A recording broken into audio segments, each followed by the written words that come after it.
with that said, gentlemen, what do you reckon? What's your thoughts in terms of what's gone on so far this year? And in particular, obviously, we had Bank of England base rates jump up the week before last to 5%.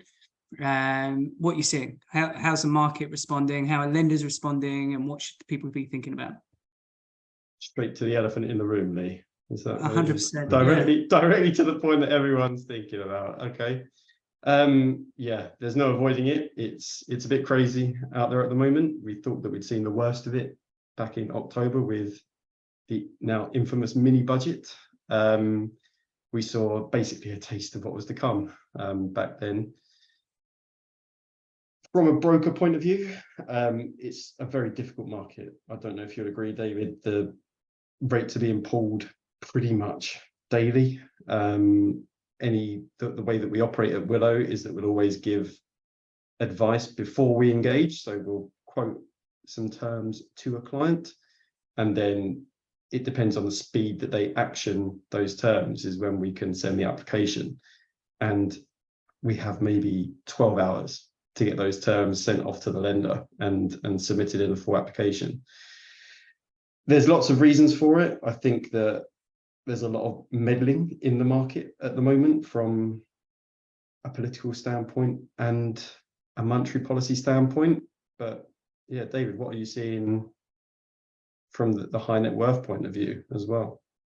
Well, across the board, thanks, Stephen. I agree with you and on most of those points. You know, we've been seeing in the market that the base rate has now gone up to 5%, and in turn we've seen with high inflation rates and high swap rates as watch banks buy rates from each other. But what we're seeing is these rates are pushing up to now 6 to 6.5% on a 2-year fixed rate, and this is not because the affordability is not there for clients that I'm seeing. We're seeing clients are calling me regularly and saying, you know, we're coming off our fixed rates now after 5 years or 2 years being at one point between 1 and 1.5%, and having to go on to 6%. And what we've been doing over the last couple of months is trying to secure these rates, doing product transfers or remortgaging clients. But what's happened in the market over the last 2 weeks has been phenomenal. It's going back to how it was back in 2008, and what we're seeing is how much time and how much pressure mortgage brokers are in at the moment. You know, not just us, but across the whole board. We are given such a short space of time, sometimes less than even 12 hours to get a secure rate for a client, and even so, the rates are changing on a weekly basis. And it's difficult at the moment for us and for clients, and having to explain to clients that sometimes we can't even secure their rates in time because the banks are not supportive enough. I know one of our colleagues was, for example, in a queue with a lender for over 2 or 3 hours just to do an application, which is unheard of. This is a queue for an application. Yeah, it's incredible. Absolutely. Well, and they had, that's a really interesting point, that it's the speed of time the banks are actually communicating, like, okay, we're going to pull a lending product. So, and for those of you that might be watching this that don't necessarily understand how it works, it's obviously, as a mortgage broker, you'll determine the best bank, the best rate, the best product for that particular client. So the assumption by the client, I would imagine, a lot of the time is done, signed all my bits and pieces, is everything else. And we'll get a commitment from the lender to a degree, or we might have an understanding that, yeah, the product's available, yeah, you can absolutely put the client on this. And then literally you could have that conversation on a Monday, and on the Tuesday or the Wednesday, the lender might turn around and say, oh, by the way, by 5 o'clock today, that product no longer exists because we've just scrapped it. And I think a lot of consumers out there don't understand that that's the dynamic in the market. And we saw a lot of that last year, right? There was a huge amount of that happening last year, and that was causing a huge amount of chaos, not just for mortgage brokers, but for all of the specialists that support that as well, right? So you're talking solicitors, conveyancers, all of these people were in a constant state of flux. It was slightly different last year in that banks pulled their rates because they didn't know what was going to happen. There was so much uncertainty. This time, they know what's happening and they're doing it for a reason, which is, to me, slightly more frightening, to be honest with you. And it's very interesting in that back, I think it was Mortgage Market Review this came in, where the government asked banks to start being more stringent in affordability, and they told banks that when a client is applying for a residential mortgage, they have to be able to afford that mortgage at 7%.